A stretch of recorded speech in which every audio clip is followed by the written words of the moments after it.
Okay, is there any discussion? If not, all those in favor say yes. Yes. All opposed say no. Motion carries.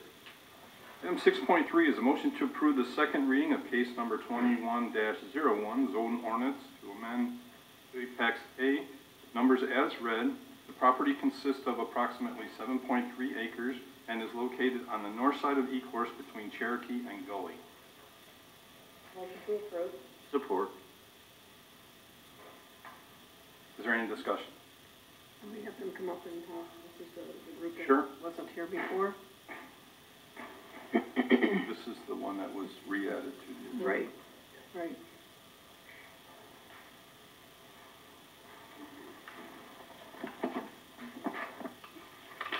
Hello, to the chair and members of the council. My name is Wayne Michign. I'm a business owner of 33 years.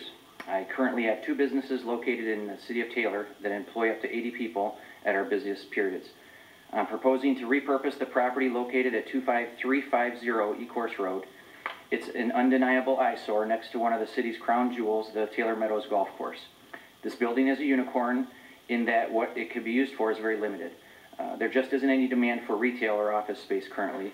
This property has been vacant for over 5 years. We're planning on building a 67,000 square foot state-of-the-art climate-controlled self-storage facility. All the exterior would be upgraded to the city's current requirements for aesthetics, making it a gorgeous building and property. Inside, it will have units that range in size from 5x5 and 5x10s, upwards to 10x30 units. The shell of this building is perfect for this particular use. There will be a drive-up door installed on both sides of the property, which will allow customers to come inside the building and unload out of the weather and in a well-lit, clean environment. This facility will utilize state-of-the-art technology that allows customers to manage their account and gain access to their unit from an app on their phone. This will be a $9 to $10 million facility once fully occupied. There isn't anything like this in the city currently. The feasibility study that I have done supports this project. I have copies of it here if anyone wants to see it. It's been performed by an expert in the self-storage industry who's renowned throughout the country. This type of use has very little impact on traffic, probably the least possible for a building of this size. We received unanimous support from the Planning Commission and additionally had neighbors show up at the meeting in full support. This property was zoned I-1 and then resorted back to B1. I would mention that many of these third-generation self-storage facilities are actually being developed in non-industrial environments because of the new design standards, but as Laura mentioned before too, it's a conditional rezoning, so it can't go to anything else but this if everyone approves it. Neighbors expressed some concern about the woods in the rear of the property. We agreed that we would keep them intact. This project was voted down on May 4th because of a misunderstanding of the plans. There were things like a second story mentioned. There is no second story being added. Back taxes were mentioned. That would be cleaned up at the closing, and that is the prior owner's issue. While we've been fighting this project, another self-storage project has come through, the one just before us, with not a lot of resistance. So that's why I'm asking the council to do the right thing and approve this meaningful project so that the city and its residents can finally see direct improvements to this key area. Go ahead. Okay. So your facilities are going to be inside also, correct? Absolutely. And there's no place on the outside where they're going to be storing trucks and Correct. Trailers and things like that. Will a business be able to use their unit inside for a business? Could they work out of one of those units as a business? In other words, if I had one of those units and I had my own business, could I work out of that with somebody coming, you know what I'm saying? I mean, you couldn't have an employee inside there working. It's not that type of facility, but I would imagine if you had some kind of like an Amazon supply type thing where you're bringing, boxes of something in there, just like anyone else. But generally the customers are like families moving in between houses. They're in a transitional period where they're going up or down with their, contents. And this is all one floor, you said? There's no upstairs to this? Within the building, we will have a mezzanine. That's maybe where the confusion was before. In the back portion, the ceiling height allows for a mezzanine, we believe. Either way, the project works for us, but we're hoping to do a mezzanine. But until we get our,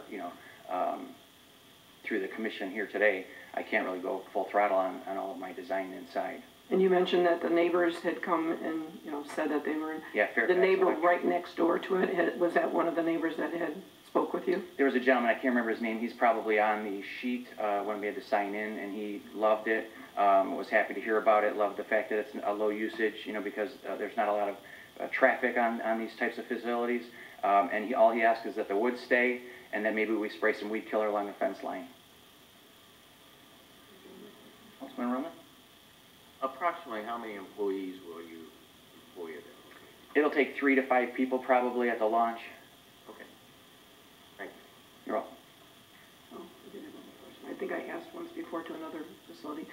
Will there be somebody on site all the time when your employees on site? Yes. You know, at regular business hours or Business what hours. is, you know, like your business hours 9 to 5 or Correct. something like that? So if I'm, have one of those facilities, a storage area, I could come in at a different time. Is there a key code to get in or something like that? Or is it only certain times during the day?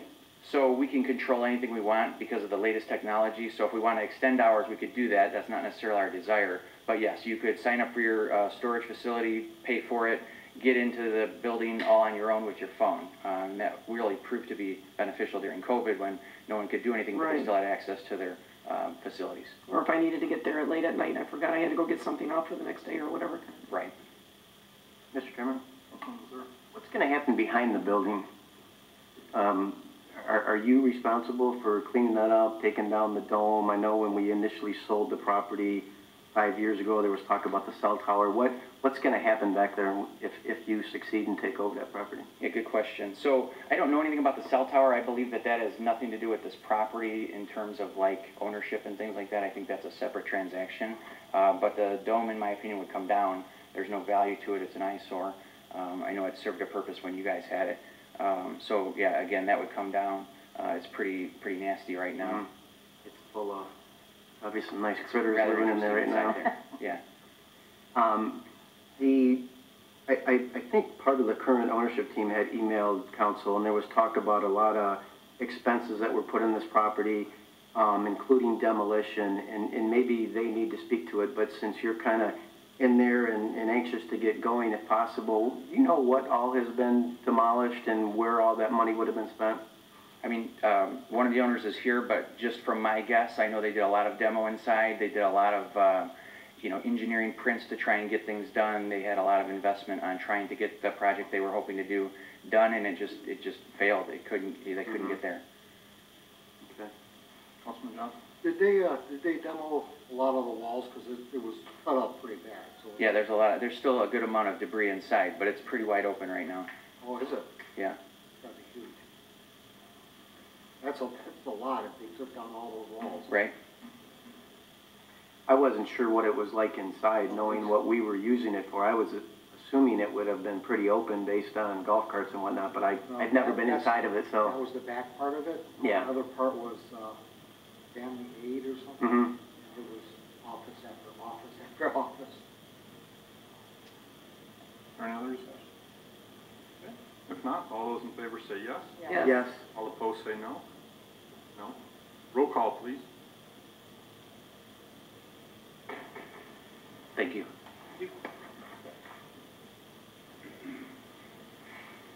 Mrs. Pats? Yes. Mr. Remick? Yes. Ms. Winton? Yes. Ms. Croft? Yes. Mr. Johnson? Yes. Mr. Becerra? Yes. Mr. Woolley? No. Motion carries. Mr. Woolley, we will have to resend that CCR number because right. it did fail the first time, which Yeah, I'll just do that right now.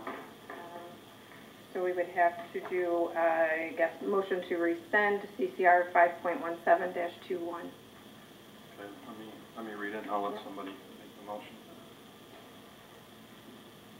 Which one is it again? Right here? Okay.